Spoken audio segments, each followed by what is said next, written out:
Hey guys, welcome to the video. Today we're going to be cooking a pork butt on VESSILS POCO Grill. We're going to be testing out the POCO Grill today with a low and slow cook, and I think this is the perfect barbecue item for that test. So let's get this thing unwrapped. Preps can be simple like always, and let's get that going. A lot of my cooks, you guys may have noticed, I'd like to do salt and pepper, and I especially don't like to put rubs on that have sugar for long cooks. It just creates this chewy bark, and we're going to be mixing that into the pulled pork. And the last thing you want is a nice tender pork, and then you get this nice chewy piece of bark in there. It's just not a good bite. And let's let the cook and the smoke shine through here. If you haven't tried that, I would give it a shot. I think you'll be surprised on how good it turns out. So yeah, I'm going to basically do salt and pepper. I am just going to score the fat cap, and all that really does is help render out this fat cap a little bit more and gets a little bit more seasoning in between meat.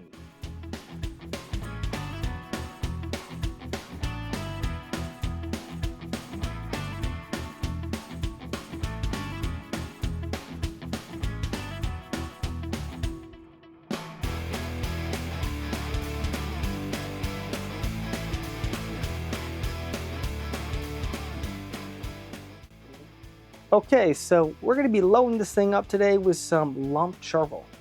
Make sure you're using lump charcoal, not briquettes. I'm using B&B's Hickory today. It's got a nice bold flavor and a great burn time. As long as you're picking a quality lump, you'll be fine. Today, this is going to be a longer cook. So make sure you're loading this thing up with enough charcoal to get you through that cook. We're going to be starting out this cook low and slow. My longer cooks, I like to start out very low and I like to get a nice solid smoke flavor on there. And then we'll build it up as we go. But we want to make sure we're getting a good foundation of smoke on there. We're smoking meat. We want to have a good smoke profile on there. And if you smoke too hot, you're not going to get enough smoke on there. By the time it hits about 155, 60 degrees, you're not going to absorb too much more smoke. So we want to make sure we're maximizing smoke flavor, and that's why I start out low. So I'm going to load this thing up. I'll get it lit. We'll let it burn for about 10 minutes, and then we'll get the pork out.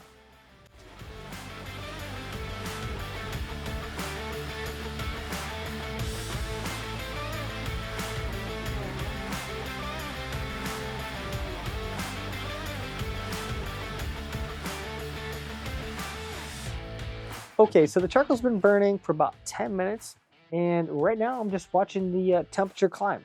Right now the POCO's showing about 160 degrees, and when this thing starts getting closer to 200, I'll start closing down the vents.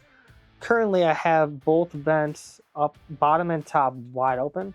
So when we get closer to target temperature around 200, I'll start closing down the vents just to make sure we don't overshoot our target temperature of around 200.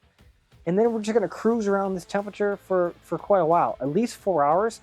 I'll bring you guys back in. We'll check and see what it looks like. We'll probe it, see what the temperature is, and then we'll make adjustments from there.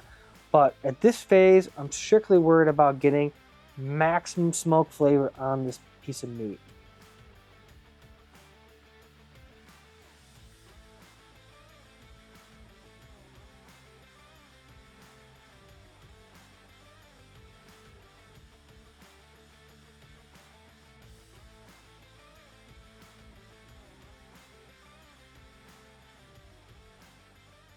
We've been smoking at 220, 230 for about 4 hours now, and this is what the pork's looking like.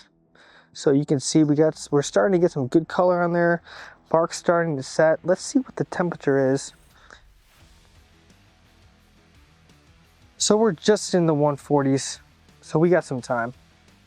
Okay, so like I said, we're in the 140s and we got a long way to go. So what I'm gonna do now is I'm just gonna let it roll. I'm not gonna increase the temperature or anything like that. I just want to get a little bit more smoke on there, a little bit better color. In about an hour or two, I'm gonna wrap it in some butcher paper. So stay tuned for that.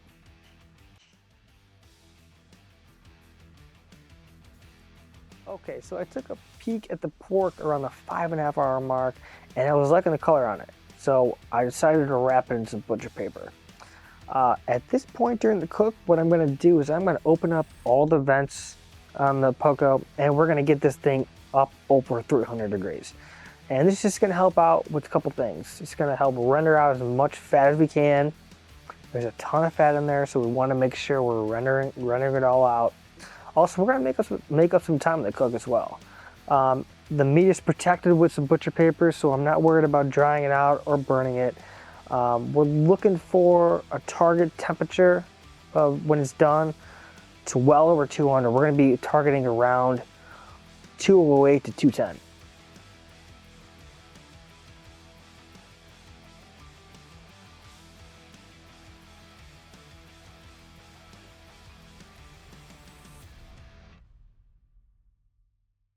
Okay, so it's been about 8 hours on the dot, and this pork is ready. It's proven super tender, a 205, 206, 207. This pork is done. So at this point, I'm gonna let it rest for at least an hour, and then we'll pull it apart, and I'll give you my my thoughts on it.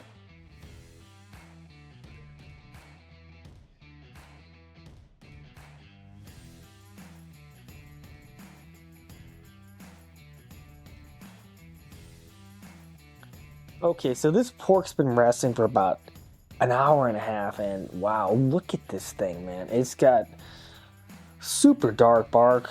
I mean, you could tell you got a lot of good smoke flavor on there. And yeah, you can tell it's juicy just by touching it. It just got a nice little jiggle there, which is you love to see. But overall, I'd give this cook an A for sure. Pulled pork is simple in general. But everything turned out perfectly. No dry pieces. Flavor was really good. Every piece was super tender. And yeah, the overall grill performed perfectly. Had to make a couple tweaks to, here and there, but nothing much. Held the temperature great. Yeah, definitely give Vessels a check if you're looking for a Kamado style grill. They got all different sizes. But Poco did well today. And we'll see what I can cook next on it. But thanks for watching. We'll see you in the next video.